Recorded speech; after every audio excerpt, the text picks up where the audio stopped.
So this is my first real top 11 list. I did a top 10 worst Family Guy list and stuff, but I'm also planning to do a best list of Family Guy episodes soon. Things have been busy this year and whatnot, especially with the move and stuff. But for now, I'm going to be doing my top 11 Creepypastas I Will Never Do list, because it's kind of like a short video to give to you guys, and I thought it'd be kind of good, especially with the lack of videos lately. So, yeah, let's get started. Number 11. Laughing Jack. Alright, I do know that this story is very popular, and I do like its design, but the story just gets to the point of him murdering people because... And we get a bummer ending when the mother is hauled away because while trying to attack him, she ends up killing her son that was already impaled on the wall earlier from Laughing Jack. Yeah, I know that there is a prequel story of a bandman and all for Jack and whatnot, but what leads him to think that murdering kids would make him feel any better? What did kids ever do to you, Jack? Despite this, it's not the worst story I've ever read. That's why it's at number 11. Also, that ass. Okay, moving on. Number 10. Blood Whistle. I've barely ever heard this story, but from what I've gathered, it's pretty fucking bad. I think it wanted to be the next band Drown, given that it's all in posts, but with Majora's Mask, that's a long game that you need to save here and there to play later. With Super Mario Bros. 3, there isn't even a save feature to begin with. Good thing this is just a troll pasta, or this would be ridiculed more than it already is. Number 9. Mortal Kombat EXE. I have little to nothing to say about this one. It's pretty much Resident Evil Dead Edition, but with Mortal Kombat characters, so let's move on. Number 8. Play With Me. I've heard this story before. It's all about a little girl that gets molested by her uncle over and over again. She tries to tell her mom about it, to which she thinks it was a dream, and then for no fucking reason, her uncle drives her far away so he can rape her again, and ends up murdering her because... insert reason here. And by the end, she turns into a ghost to get her vengeance. And... the end! It doesn't even end with her getting revenge at her uncle, yet it's implied that she murders people now despite only being like 9. The whole thing about throwing rape and incest into the plot doesn't add up to anything, but just to make us feel bad for the main character. The mother is an idiot, and the other is an immoral scumbag. There is nothing that makes the reader feel satisfied after reading the story, and just leaves a sour feeling in your stomach after realizing what was in the story to begin with. So... the end. I gotta take a shit. Number 7. Nina and Cleo the Killer. Just a heads up, number 1 on this list is just ripping off Jeff the Killer, but with more blood and gore. Now, did you want a female version of Jeff? Well, we got Jane, but she's not even really a killer, but just trying to get revenge at Jeff for murdering her family.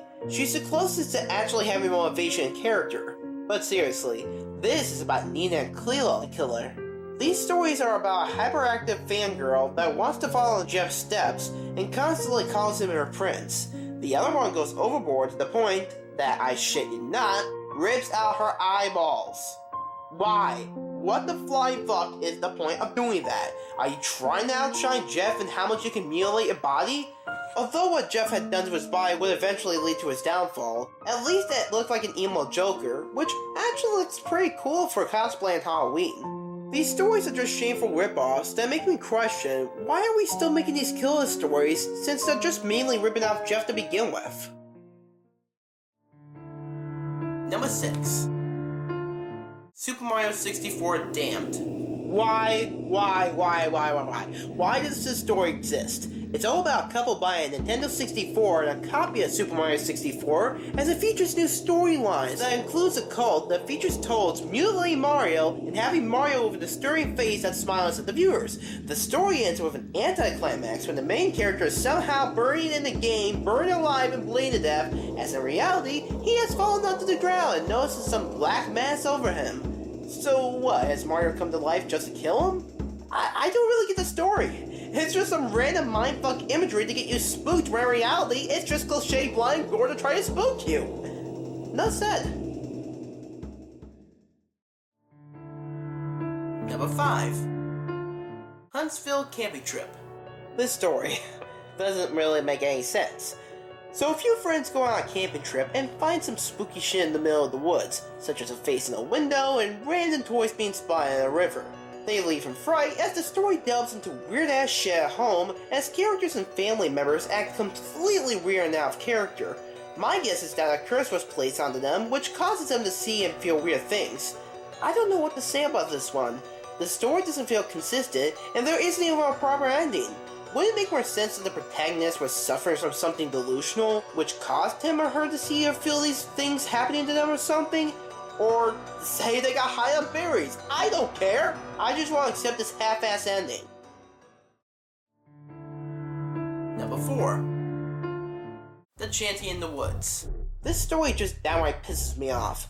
So a kid unintentionally messes up with some cult's ritual, and the cult ends up deciding to fuck with him by killing his dog and putting a fucking knife to his throat in the middle of the night.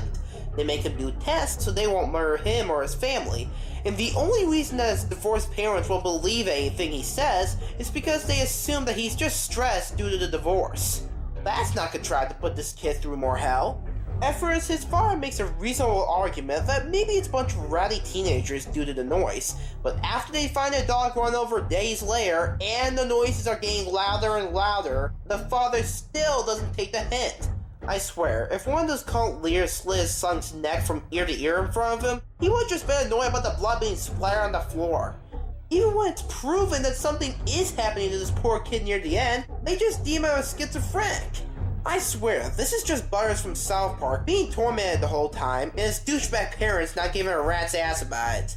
Honestly, besides number 1 on this list, this story makes me angry enough to bang my head through a wall. All this story is a pointless torture porn to a kid that literally did not do jack shit, and is now traumatized for the rest of his life. Fan-fucking-tastic. Oh, I remember that he said this a few times in the story. One of the people in the cult says, if you don't do exactly what we say, and we murder one of your family members or whatever, the blood will be on your hands. It's all your fault. Bullshit! You're the one who forced him to do this shit to begin with! You're the one who has control, not him!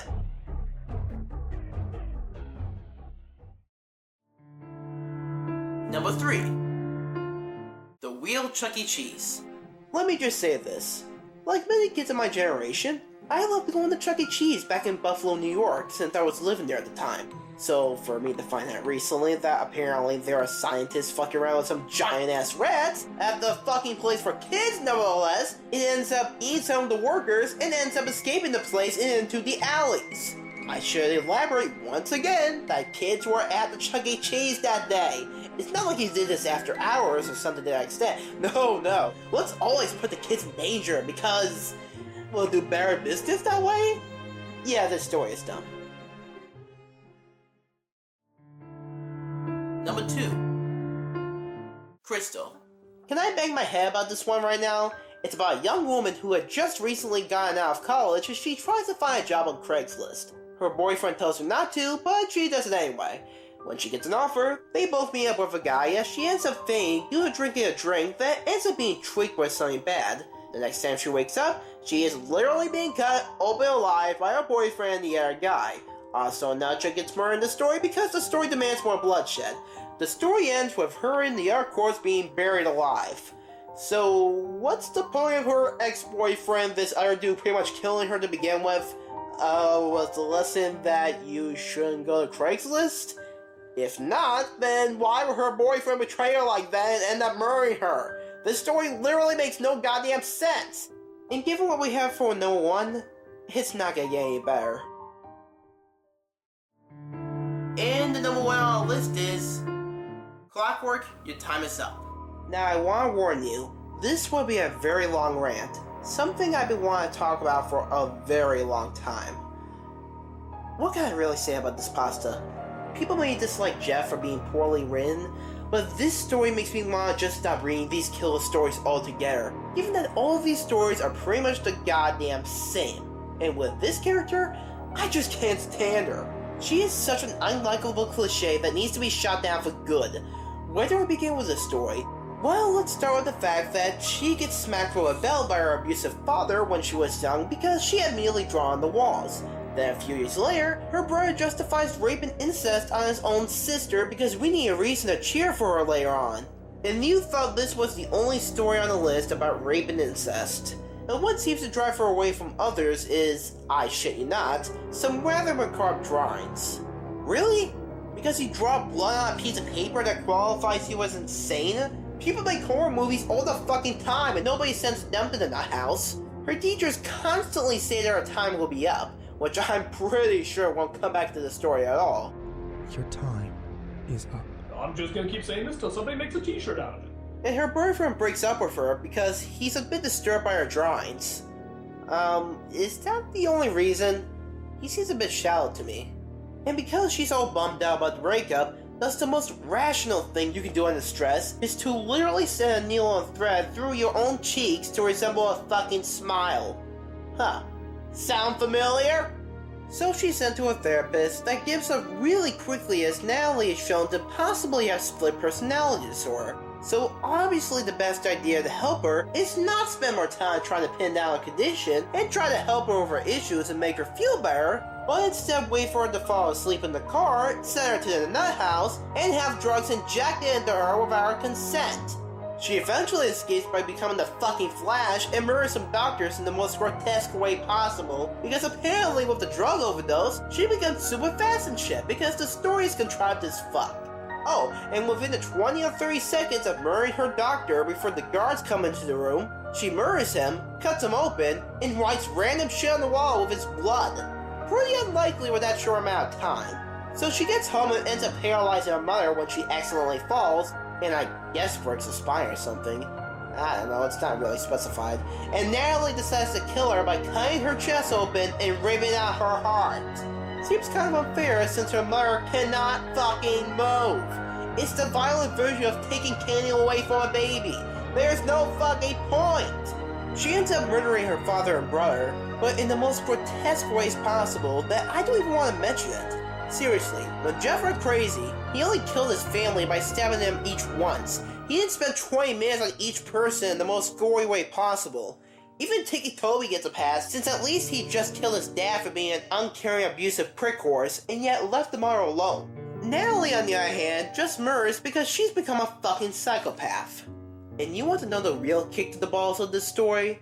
She goes to a mirror, says random bullshit about time to try to be a polite emo bitch, and I shit you not, rips out her left eyeball just to place a tiny clock in there to be symbolic.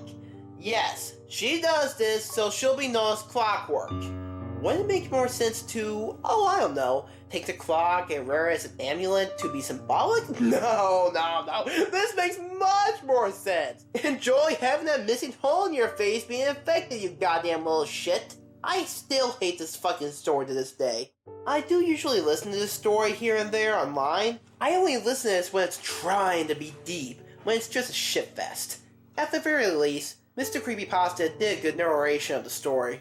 I'm glad I'm never going to be doing this story. The only reason I would ever do this story is if I was going to stop doing videos, because honestly, what could top this shit? Well, the bright side is that, while I'm still looking for a permanent job for now and stuff, and school's gonna be starting soon and everything, I'm gonna be getting more videos out. The last, month or so has been a complete hell for me because I haven't been able to get anything done. We had the big move, me and my family had this big move and stuff, and then with me having a new job and stuff, I had to balance all that out, so I barely got anything done. So in advance, I apologize to you guys because, I tried my best to push through, but I just feel bad because I kept saying I'll be on this day, and then you wouldn't get the video for another 2 weeks or whatever. So again, I apologize, and because I have more free time, I'm getting more pastas done, wherever the short stories are not, and just as a heads up, as a preview, if you can say it like that, you see Awkward Teen Hunger Force just ended recently, so this gives you a special pasta about that on Monday, as long as everything goes according to plan. So yeah, I'm glad you listened to the end of this video to hear me talk about this, and I'll see you next time.